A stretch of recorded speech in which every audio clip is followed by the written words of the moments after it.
If you're using Duolingo to learn a foreign language, chances are you're probably doing it incorrectly. But don't panic, because by the end of this video, I will show you guys the proper way to use Duolingo and how you can achieve fluency using this strategy. My name is Jackson from Let's Learn Languages, and let's get started. Okay, so the first and foremost thing to know about Duolingo is that you can't achieve fluency only using Duolingo. You have to use other different strategies to learn languages, or else you won't ever become fluent. To prove my point, let's take a basketball player. Now, let's say this basketball player is very dedicated to his craft. Every spare minute he has, he practices. So he gets up, goes to work, comes back, practices, sleeps, and the cycle repeats. However, the catch is, he only practices against one person, one-on-one, every time. Do you think he'll ever get to the NBA? The answer is probably no.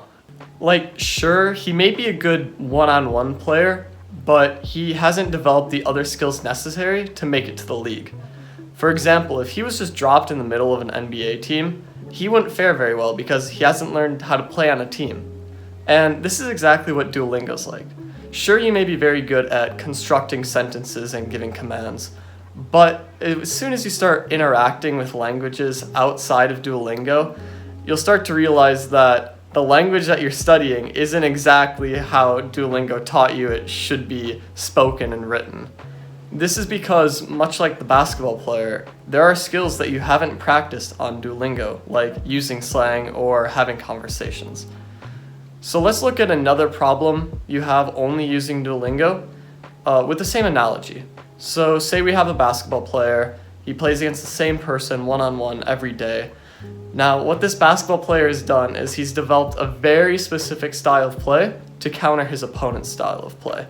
But as soon as he makes it to the NBA, or hypothetically makes it to the NBA, he soon realizes that there are many, many different styles of play, and he doesn't really know how to manage the situation now that he's exposed to new styles of play, styles that he's never seen before. And the exact same thing can be said about language learning. Sure, Duolingo may be giving you certain words and phrases, but there is much more to a language than what Duolingo says there is. Let's take a look at written language, for example. Duolingo has a very formal written language structure, but in fact there are not only formal, but there's academic, informal, and don't even get me started on text. Text is just a whole nother beast when it comes to learning languages. Not only do you have written language, but you also have spoken language, and spoken language is even trickier than written language because not only does everybody sound different naturally, but there are also many different accents to one particular language. Basically, what I'm trying to say is if you only use Duolingo, you'll never achieve fluency because there are some skills that Duolingo can't teach you. So that's my first tip. If you're only using Duolingo, then stop it. Use some other things besides only Duolingo. It's not going to work. Okay, anyways, with that out of the way, let's go on to tip number 2. So let's say you've never used Duolingo before and you want to pick it up and start trying it. So how often do you think you should use Duolingo? Once a day, twice a day, once a week, maybe twice a week? And for how long should you use Duolingo? Is that 5 minutes, 10 minutes, 30 minutes per day, per week? How long are we talking here? Come on, give me the answer here. The short answer here is you don't really spend a particular amount of time on Duolingo. It's more lesson-based. So in my opinion, the most optimal way to use Duolingo is to do 2 lessons per day, one in the morning, right when you wake up, and one in the evening, right before you go to bed. But that still doesn't answer our question, how long should we use Duolingo? This is going to be a little bit surprising to you guys, but you should not devote a whole lot of energy to using Duolingo. You should be trying to churn through these lessons as quickly as you possibly can. And now you're probably asking why. Why in the world would I put time out of my day to learn a language when I'm not even putting in my full effort? Well, the answer's a bit complicated. Actually, I lied. I just looked at my script. It says it's quite simple. So actually, it's quite simple. You're gonna wanna write this next phrase down. You aren't using Duolingo to learn a language. You're using Duolingo to get in the habit of learning a language. Now, that doesn't make a whole lot of sense, but let me explain. So the idea behind Duolingo isn't to teach you specific words and phrases. That's very time-consuming, very inefficient. Instead, it's more to get you to think about the language each and every day. That way, it's not so much devoted studying as it is, oh, it's time to practice my language. It's time to turn my mind into, say, you're learning Portuguese. It's time to turn my mind into Portuguese mode. One of the most important aspects of turning your mind into this language mode is that you get to do it every day. And doing something every day for a small period of time is much better than doing it once for a long period of time, but very infrequently. I'm gonna support this with a personal anecdote of mine. So last winter, I wanted to start getting into working out.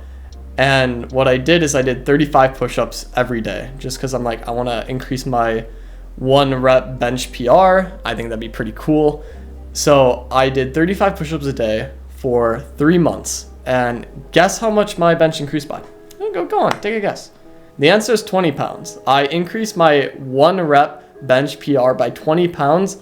And I only spent like 5 minutes a day doing my 35 push-ups.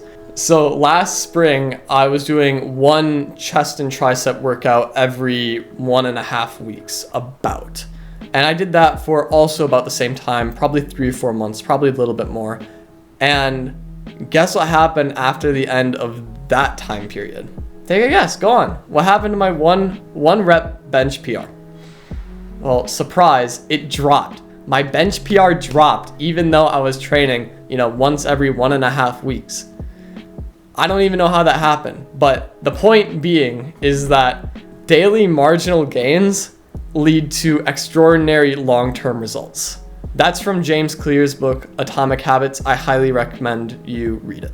So again, the same concept can be applied to language learning. If you do a little bit each day, you will see extraordinary results in the future. So with tip number 2 done, we can move on to tip number 3. So tip number 3 is move along your storyline in Duolingo as quickly as possible. After each unit, you can do it again and achieve legendary status. Don't do that. Also in Duolingo, there's a practice tab. Don't touch that. You should only be doing the main storyline and just progressing as far as you possibly can. The reason being is so that you can experience more variety on your time on this app. Duolingo, like I mentioned earlier, isn't really a good tool for studying. It's very inefficient. So if you wanted to learn the specific rules and phrases that you see on Duolingo, Duolingo's not the place for that. Flashcards work so much better. Practicing with other people works so much better. Talking, writing, texting, whatever.